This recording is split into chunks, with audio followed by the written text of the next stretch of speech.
Hello everyone, it's Degenerate, and last night I saw Johnny Test live action. This film was directed by the visionary director Nemo, and to my knowledge, this is his first movie. It stars Andrew, Josh, Griffin, and Brody. I appreciate the fact that they don't show their full names. Not only does it protect their privacy, it gives the film a mysterious quality to it. I also like the fact that I haven't even started the plot synopsis, I'm already praising the brilliance of this movie. But I shouldn't get too far ahead of myself, so how about that story? During the Vietnam War, a group of soldiers, led by Colonel Buttcheeks, are planning to attack a Viet Cong base. A Vietnamese prostitute, captured by said soldiers, and is secretly dating Colonel Kermit, comes up with a plan to infiltrate the base and sneak the team in so they can make their attack. Colonel Buttcheeks reluctantly agrees, and the team leaves to take the base. This was my best interpretation of the plot. The film is very abstract with its sequence of events, and you have to watch it more than once to get the full meaning of it. This is probably the greatest movie ever made, and easily the greatest war movie ever made. If you compare it to movies such as Saving Private Ryan, Hacksaw Ridge, or Dunkirk, this film exceeds those in every other war movie tenfold. Every major milestone in film was leading up to this very moment. Just the title alone has so many layers to unfold. It claims to be related to Johnny Test, yet it has almost nothing to do with that, and I think it works. You go from the kid-friendly and happy universe of the cartoon to this dark and crude film, and it serves as a nice contrast. The opening of the film works with this concept as well. You see the Disney logo at the beginning, and you expect yet another terrible live-action remake they keep dumping into theaters.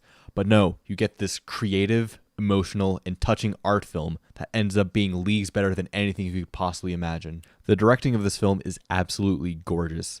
All of the camera angles are positioned far away from the characters, and I think this is a fantastic decision on the director's part. To me, it feels like footage you'd find from an actual war, and it immerses me in the action like no other film could. The scene where Woody rapes the platoon gives me chills every time. It's one of the few shots that's a bit more close-up, but it's far enough to where you can barely see what's happening, and the voice acting adds to the disturbing nature of the scene exponentially. On the topic of voice acting, there are so many great performances across the duration of the film. Griffin is highly believable as the leader of the squad. Josh does a nearly spot-on voice as Kermit. You can feel the emotion dripping from Andrew's performance as the prostitute. And Caden as the Vietnamese leader is possibly the greatest villain of our generation. How he was able to pull off that voice and those sounds just baffles me. The story is the most heartwarming yet tear-jerking part of this artistic statement. Kermit and the prostitute's relationship alone has so much complexity to it, and it's not even the main focus of the film, and it's just that good. He has to keep the relationship secret due to the judgmental nature of the rest of his team. It's not until later in the film where he learns that she is cheating on him with the Vietnamese leader. It's one of the few times I've cried during a movie. Kermit's friendship with Cadet Dean is another highlight. They show a strong friendship throughout the entire movie, but it isn't until Dean's untimely death and the flashback of all the great times they had together where we truly get the scope of their relationship, which leads me to my theory that Cadet Dean and Colonel Kermit are actually lovers. This may sound far-fetched, but hear me out. The prostitute is far from the best option for Kermit. She's unfaithful and has 14 STDs, but he pursues her anyway because she's the only woman he can easily contact, and he wanted to use her as a cover to prevent accusations of being gay towards both him and Dean. And this was during the Vietnam War, when homosexuality was a huge stigma, and gay people weren't allowed to be in the military. So to avoid abuse from the rest of their squad members, and to be able to keep defending their country, Dean and Kermit kept their love a secret. Another detail that I noticed was that Griffin briefly acts as another Vietnamese soldier. This adds another layer of complexity to the film. In one moment, he plays as a leader of a United States squad, but in another scene, he's just one of another Vietnamese fighting for them. This makes me wonder who the bad guy really is. Something else I appreciate is the blooper reel after the credits.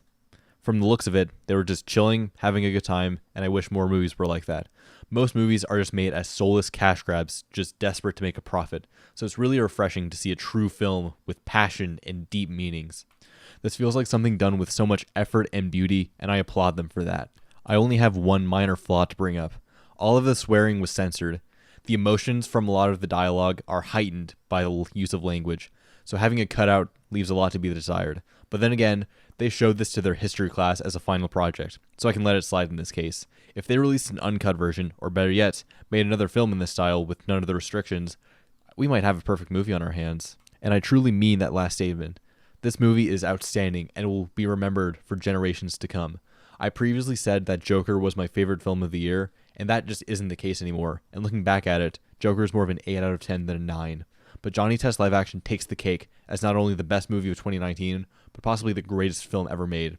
So that means movies like Joker, Midsummer, Once Upon a Time in Hollywood, Avengers Endgame, and Invader Zim Enter the Florpist don't matter anymore now that this movie exists. And other movies I consider to be among my favorites might be out of the questions as well. Films like Alien, Moonrise Kingdom, and Eraserhead are nothing compared to the sheer excellence on display here. I feel an emotional connection to this film. I feel like I know the characters and I relate to them on a personal level that I can't describe.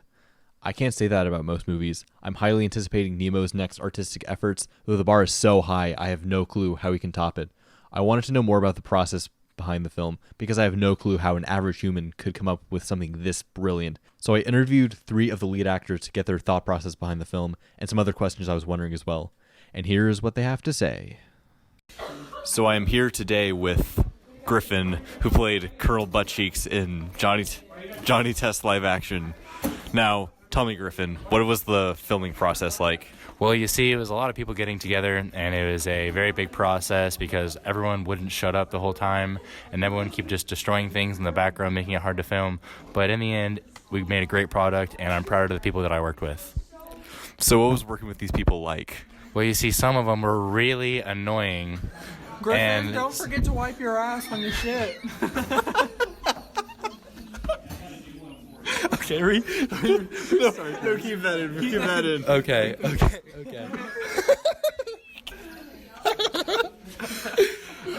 What was the question? What was working with these actors like? Some of them were really annoying. A lot of them were actually trying to be helpful, like the people who are usually annoying. And the camera guy wasn't the greatest. He didn't really know what angles to get, and his editing was not it's all right. It used a lot of gravy, which makes it good, but it was in poor positioning. I don't know. I actually liked a lot of the camera work in it. I thought it was pretty neat. What do you not like about it? It's just some of the angles were off, and we had to take so many different takes because of the angles, just trying to get it look right, and it just ended up like being kind of subpar.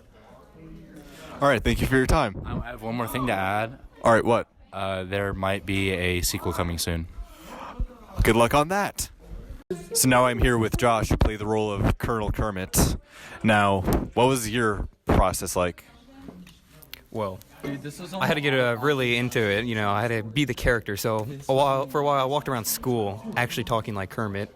I was bullied. I got shoved in a locker a couple times. I was beaten in an alley once. Would you say that bullying was worth it?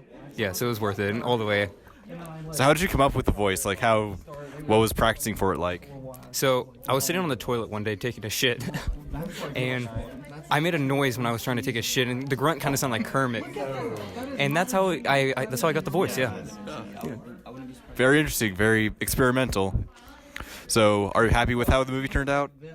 Yeah, I'm pretty happy how the movie turned out. We could have, used a bigger budget on it, but, with the second one that might come out, we might be having a bigger budget, more people, so I'm hoping this goes well.